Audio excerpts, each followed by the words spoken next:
So I think that the highlight there is to think, yes, there are possibilities and let's say great opportunities through the digital space. But as we were hearing just now, also we shouldn't overlook what I call the darker side of digital inclusion, including risks of exploitation, risks of, let's say, propaganda through social media and so forth.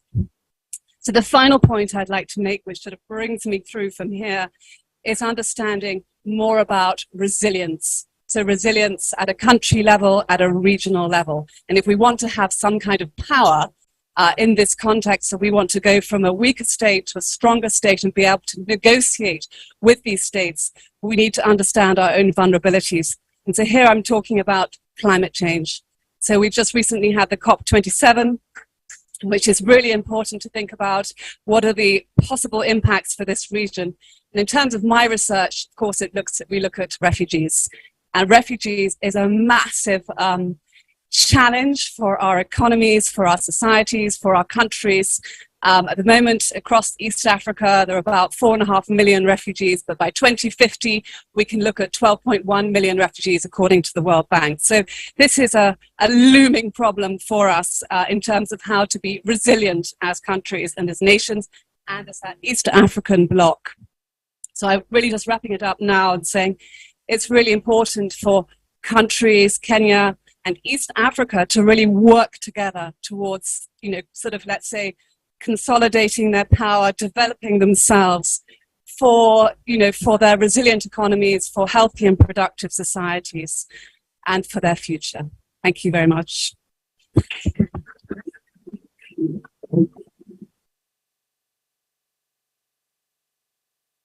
Thank you very much. And I think we really had interesting contributions, both here on stage, online, directly from Moscow, and we're really privileged. So first of all, thank you very much for all the presenters. Thank you. And we do want, as Professor said in the beginning, to respect the fact that we have a big crowd here and to have ample time for a Q&A. So we're opening the stage for questions. Wow, many. Okay. So let's take a few questions and then answers. Is that okay? Okay, let's start from the end. Yes, please stand up and introduce yourself and we will continue.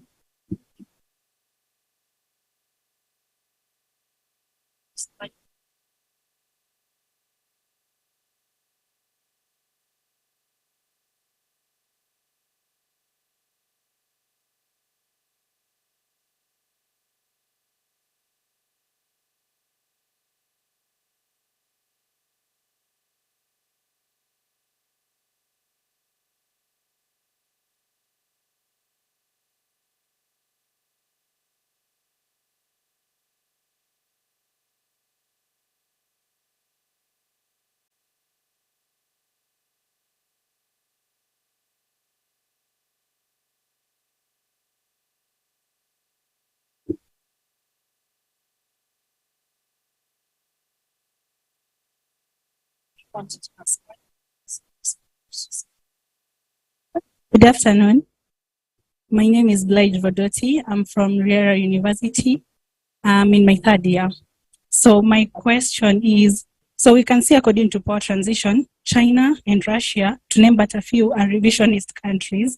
It's portrayed by the investments they are doing, like increasing their military base, example in Djibouti, the aids they offer, and their geopolitical wise, they are investing in East Africa, economy wise.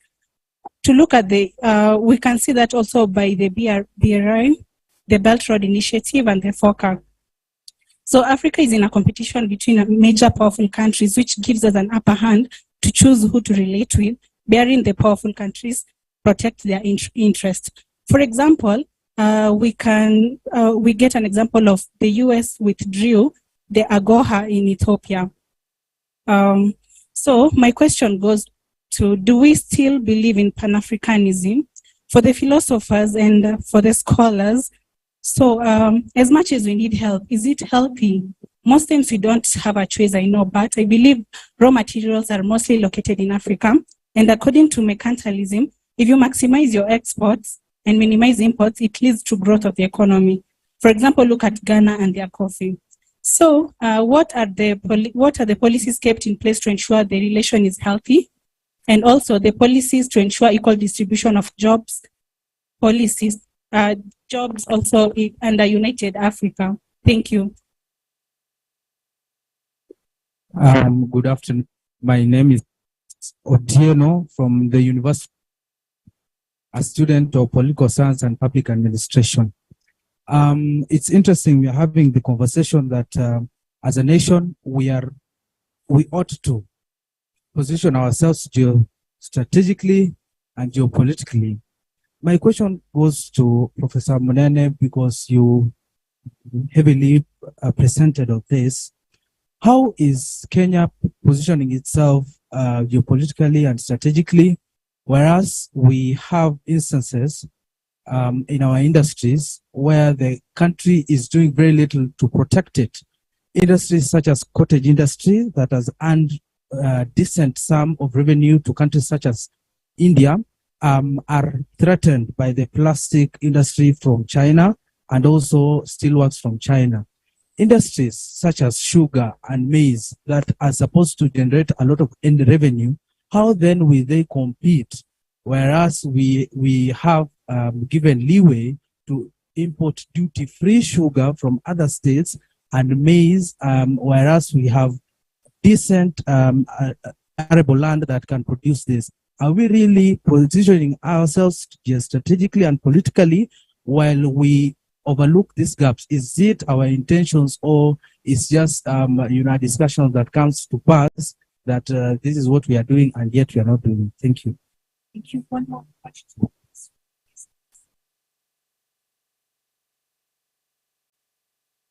Good afternoon. My name is Felix Macau, a recent graduate of Egerton University. So my question goes to Professor Macharia. How can Kenya use the East African community to address global predators? And in that, I would like you to tie it with the recent development of common currency. And is that an effective way of influencing relationship between the hegemonic powers and other former imperial powers? Thank you very much. We'll stop now and we'll give the panelists a chance to respond, and then we will collect more questions. So please, Professor Macharia.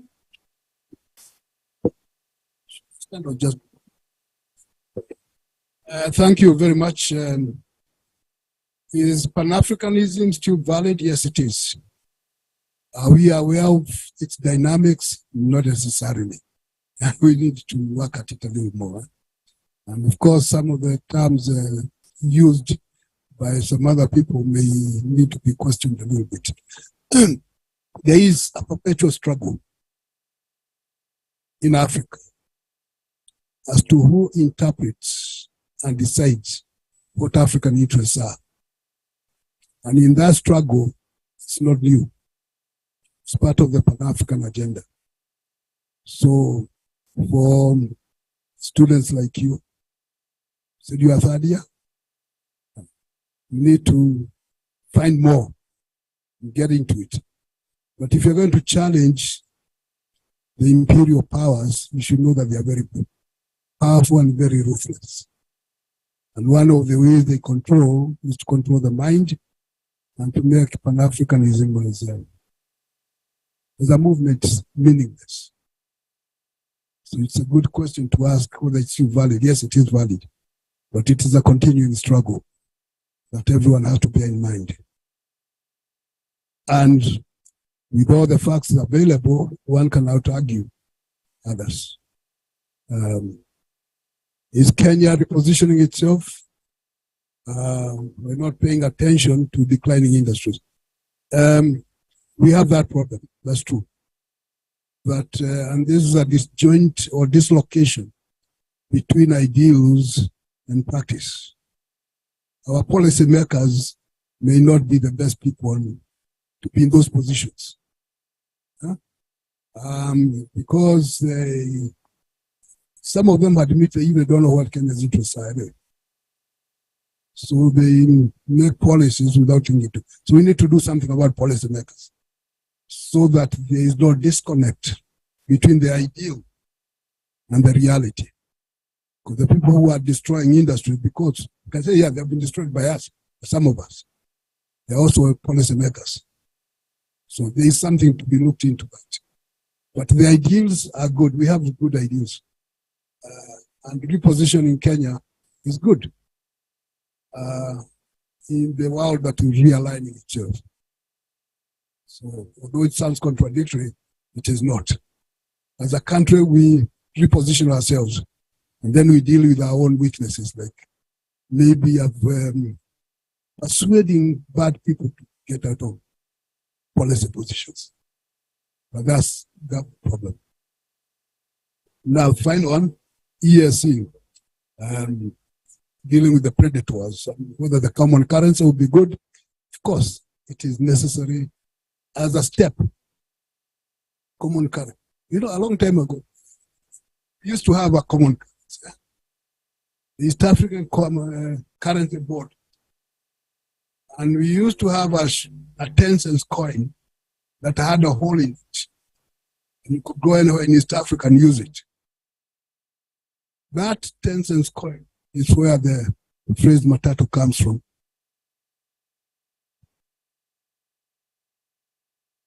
Yeah, I think there was no specific question addressed to me, but I want to just reinforce what this idea, the question on Pan-Africanism, and whether is relevant.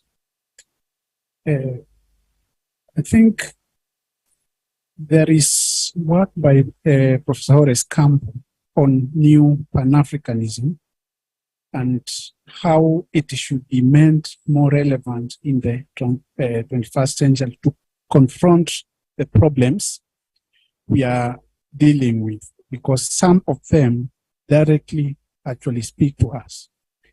Take, for example, the war in 2011, we had the war in Libya, which actually exposed this question, raised the question of whether this Pan-Africanism is important.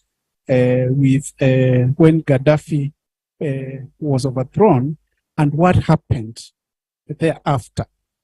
The issues he was raising are even more important. Like, can we have like an African currency, common passport, and the ways of engaging the rest of the world collectively?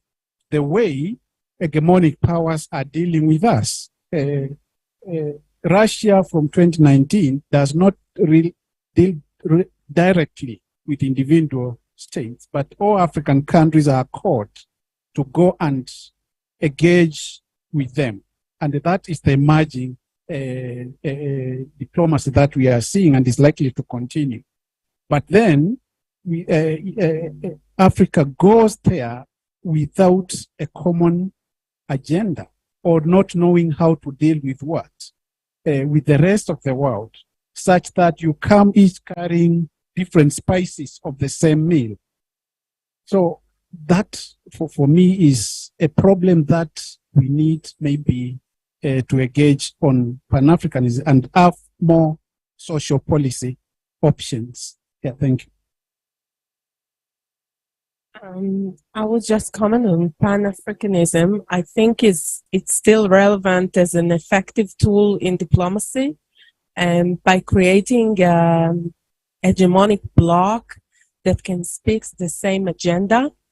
This way, I think it will be more effective to deal with China, with as well as other superpowers that are involved in Africa.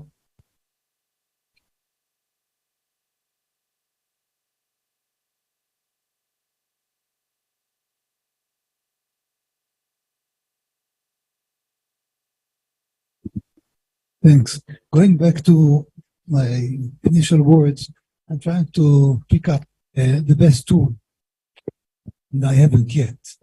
Because you mentioned arms, Remind you, Egypt before 73 was all in Soviet hands, didn't help them much. Infrastructure doesn't seem to do the job. Soft Christianity doesn't seem to do the job, right? So what does do the job? Even a simple thing like affordable housing, everybody's talking about affordable housing. Think with $100 million, you come in with what, 10,000, 15,000 units, small money. So either there's no one tool in the toolbox, should be many, or we don't know how to use them. I can think of a few powers that were mentioned before that drop billions of dollars in development in East Africa and have zero influence, political influence. And I can think of those who don't leave a penny in East Africa and have a lot of influence. So I'll be glad if you can enlighten me on this.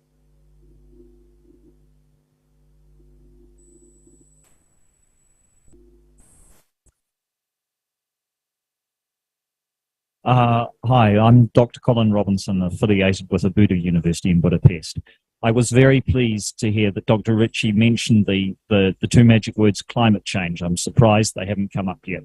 Of all the things that we're considering today, climate change is the only thing that is going to destroy the inhabitability of large parts of Africa by the middle of the next century, as the assessment report 6 of the FCCC said last year. How does climate change affect the issues you're talking about? Thank you. My name is Caroline Buya, postgraduate student at University of Nairobi, Department of Political Science. My question is, given the multiplicity of the predators operating in the region, each serving their own interests and further advance their interests, we have talked about Pan-Africanism as a useful tool and common currency. I'm just wondering, what other options does Kenya have and Africa to ensure that their engagement is intentional in advancing their interest when engaging with the predators? Thank you. Thank you. My name is Dr. Philip Ouma from Regional Center of Small Arms. I'm just very interested in the predator syndrome, as the professor has put it. I wanted to ask a question. Can Africa develop without predators' influence? And if not, how can we have practical solutions to do away with predator syndrome or mitigate the influence? Because we cannot see a problem and continue to bet the problem. Two, there's an nexus between small arms and large weapons and development. And we cannot talk about development without peace. Research show that there's a relation between small arms and poaching, small arms and fragility, small arms and cattle lasering. So as we talked about Russia as giving us small arms and large weapons. And there is still a big challenge because these people are not similar to ADT. ADT was meant to, established to enhance accountability, responsibility, and transparency among nation states. And even the countries that are now fighting there, they have not ratified ADT. Russia has not ratified, the US has not ratified, and you see the triple effects that they have in East Africa. The fuel prices, the fertilizers, and this. For how long will Africa be dependent? Can we have a practical solution for Africa? Thank you for the questions, and please keep your answers very short. We want to take 2 more questions online from the audiences online. I'll try to be quick. Yes, climate change is serious, and it's been there for some time, and it's been ignored. think a long time ago, somebody wrote a paper on what? The tragedy of the commons, because it's common to everybody, therefore nobody pays attention. And you end up with this mess. So it is a critical thing to talk about. How to engage the predators, good education, that's all. Yeah? Just ensure that from baby school to the university. And actually it is very unfortunate that we have some officials who think you should be cutting down on education and say, oh, it's too expensive. Something is wrong with that thinking. So, but that good education should prepare people to be critical thinkers, to know what the national interests are, and then they'll be able to deal with the issues that they come up. And can develop with a predator the issue of how to avoid excessive dependency.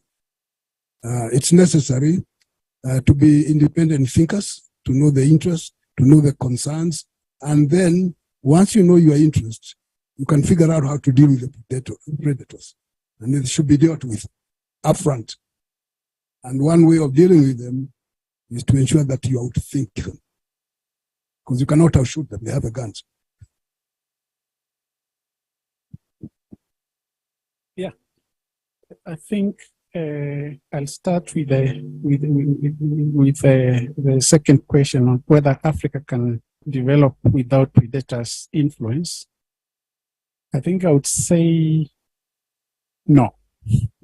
We need the predators.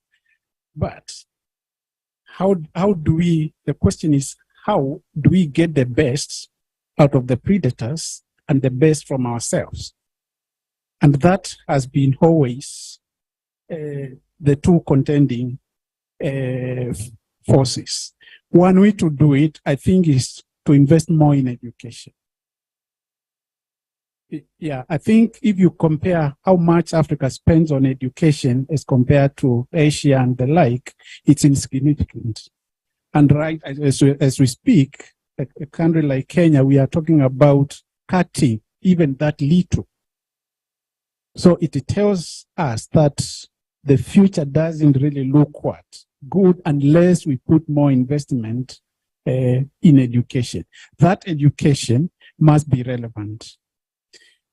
Then the question on climate change, I think that for Africa to achieve more, that is what we need to pay more attention on because of the nature of resources that we have and the comparative we have, especially in agriculture.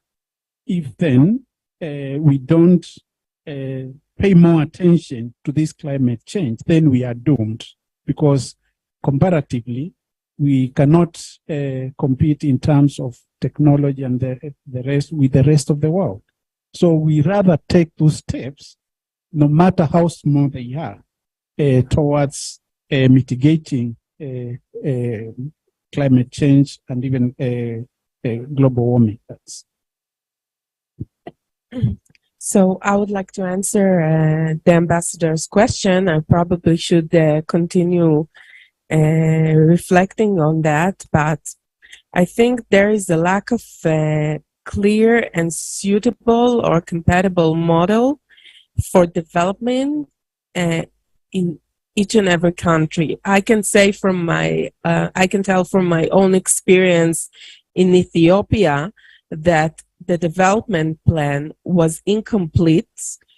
It's actually a copy of the Chinese New Social Village campaign with zero compatibility to local conditions. And it is just unsustainable. It drags disappointment and cynicism from the locals. And the Ethiopians had compromised their interests in order to keep the project running. But eventually, because they were compromised their interests, it was just unsustainable. So I think this is one of the problems, that a lack of a coherent and developing plan with continuity. Just a quick further response on the impact of climate change. So, as we really heard probably in the COP27, and as you probably all know, and it's always written about, is that in terms of gender, women are always disproportionately affected by climate change. So in the rural areas, for example, they're in charge of accessing, or let's say, they're the ones in charge of natural resources, so gathering wood for the household, water, and so forth. Now, in the context of climate change, in those sorts of communities, the increase in possibilities for conflict, tensions rising over this climate, let's say, resource conflict, it's very, very high. And so you've got the possibility of, on one hand, that increased conflict, and we then talked about what it means for people movements, so both in numbers of IDPs and refugees. So climate change is a really, really serious issue for society in general, and in particular for very much at a household level.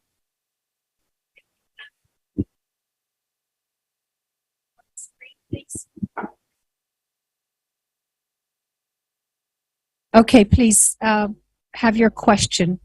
The floor is yours. Mine in that case? Sorry?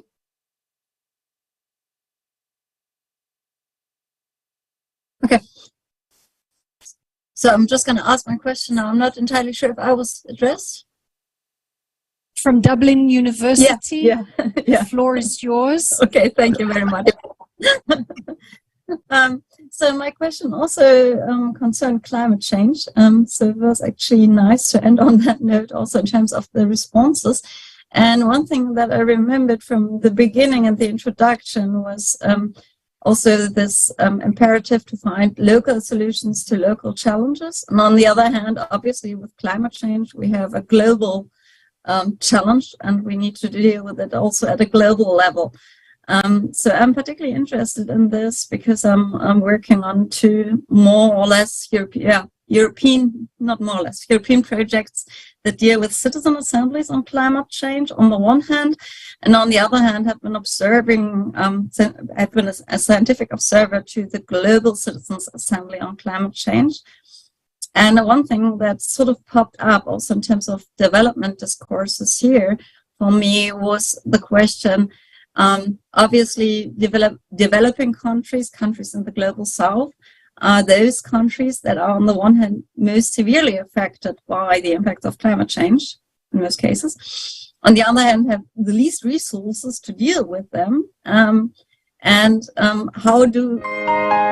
Hey, so this is Dishan from Unica University Common Application. I recommend you to watch AAU television. AAU TV is the place to be for every person in higher education in Africa. Better be there or be nowhere. Continuez de regarder la télé et surtout sur le AAU. Keep watching it and it will change the way you interact with higher education on the continent. AAU. Raised his or her hand or no?